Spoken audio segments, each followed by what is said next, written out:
ಆಜಂಪೀರ್ ಖಾದ್ರಿ ಅವರು ಇವತ್ತು ESCOM charge ತೊಗೊಳ್ತಾ ಇದ್ದಾರೆ. ಚೇರ್ಮನ್ ಆಗಿ ಮನೆ ಮುಖ್ಯಮಂತ್ರಿಗಳು ಉಪಮುಖ್ಯಮಂತ್ರಿಗಳು ಅವ್ರನ್ನ ಚೇರ್ಮನ್ ಮಾಡಿದ್ದಾರೆ. ಇವತ್ತು ಚಾರ್ಜ್ ತೊಗೊಂಡಿದ್ದಾರೆ. ಆ ಚಾರ್ಜ್ ತೊಗೊಳ್ಳೋ ಹಿನ್ನೆಲೆಯಲ್ಲಿ ನನ್ನ ನಸೀರ್ ಅಹಮದ್ನ ಸತೀಶ್ ಜಾರಕಿಹೊಳಿನ ಕರೆಸಿದ್ರು.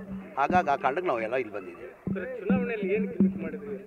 ಗಿಮಿಕ್ ಏನು ಮಾಡಿಲ್ಲ, ಜನ ಆಶೀರ್ವಾದ ಮಾಡೋದು. ಗಿಮಿಕ್ ಏನು ಮಾಡಿಲ್ಲ. ಏನಕ್ಕಾಗಿಂದರೆ ನಾನು ಅವತ್ತು ಮಾಧ್ಯಮದಲ್ಲಿ ಹೇಳಿದರೆ ಇವತ್ತು ಮಾಧ್ಯಮದಲ್ಲಿ ಹೇಳ್ತೀನಿ. ನಾನು ಬರುವಾಗ 3-4 ದಿನ ನಾನು ಪ್ರವಾಸ ಮಾಡಿದೆ. ಎಲ್ಲ ಕಡೆ ಅಡ್ಡಾಡಿದೆ. ನಾನು ಎಲ್ಲ ಭಾಳಷ್ಟು ಹಳ್ಳಿಗಳಲ್ಲಿ ಅಡ್ಡಾಡಿದೆ.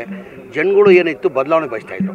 ಜನ ಬದಲಾವಣೆ ಕಾರಣ ಅದಂದರೆ ಬಸವರಾಜ ಬೊಮ್ಮಾಯಿ ಅವರು 4 ಬಾರಿ MLA ಆಗಿದ್ದರು. ಅವ್ರಿಗೆ ಒಂದು ಮುಖ್ಯಮಂತ್ರಿಯಾಗಿ ಅವಕಾಶ ಸಿಕ್ಕಿತ್ತು. 2020 ಅವ್ರಿಗೆ ಮುಖ್ಯಮಂತ್ರಿಯಾಗಿ ಅವಕಾಶ ಸಿಕ್ಕಿದ್ದು. ಅವ್ರು ಓದಿದ್ರಲ್ಲಿ ರಾಜ್ಯಕ್ಕೆ ಬಿಡಿ, ನಮ್ಮ ತಾಲ್ಲೂಕು ಅಭಿವೃದ್ಧಿ ಮಾಡಬೇಕಾಗಿದ್ದು ಮಾಡಿಲ್ಲ. ಅವರು 4 ಟರ್ಮಲ್ಲೂ ಮಾಡಲಿಲ್ಲ. ಅವರು ಪ್ರತಿ ಸಲ ಅವರು 2008 8ರಿಂದ 13ವರೆಗೂ ಮಂತ್ರಿಯಾಗಿ ಕೆಲಸ ಮಾಡಿದರು.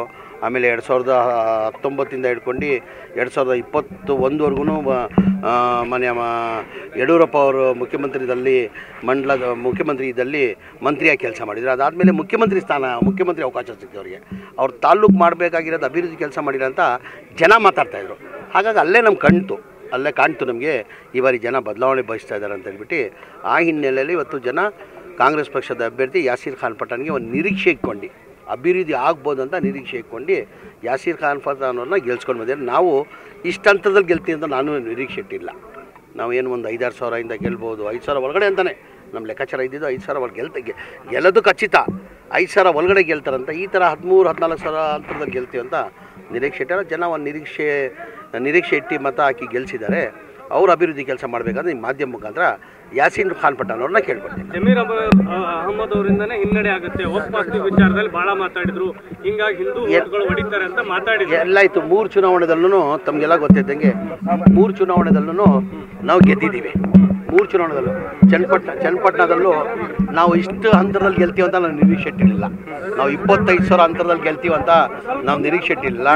ಸಿಗ್ಗಾಂವದಲ್ಲೂ ನಾವು 13,800 ಚಿಲ್ಲರೆಯಲ್ಲಿ ಗೆಲ್ತೀವಿ ಅಂತ ನಾವು ನಿರೀಕ್ಷೆ ಇಟ್ಟಿಲ್ಲ. ಅಂದರೆ ಎಲ್ಲಿದೆ ಅದು ಹಿನ್ನಡೆ? ಯಾರಿಗಾಗಿರೋದು ಹಿನ್ನಡೆ? ಕಾಂಗ್ರೆಸ್ಗಾಯ್ತಾ BJP ಅವ್ರಿಗಾಯ್ತಾ? ಈಗ ರಾಜ್ಯದ ಜನಕ್ಕೆ ಸತ್ಯನ ಗೊತ್ತಿದೆ.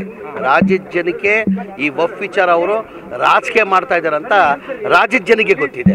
ಈಗ ವಫ್ ನಾನು ಆ್ಯಸ್ ಎ ವಫ್ ಮಂತ್ರಿಯಾಗಿ ಕೇಳ್ತಾ ಇದ್ದೀನಿ. ಮನೆ BJP ಸ್ನೇಹಿತರಿಗೆ ಕೇಳ್ತೀನಿ, BJP ಮುಖಂಡರನ್ನ ಕೇಳ್ತೀನಿ. ನಾನು ವಫ್ ಆಸಿ ಹಂಗೇನಾರ ಇದಾಗಿದ್ರೆ ಕೊಡಿ ನಮ್ಮ ಕೈಯಲ್ಲಿ, ನಾನು ಸರಿಪಡಿಸ್ತೀನಿ ಅದಕ್ಕೆ. ಈಗ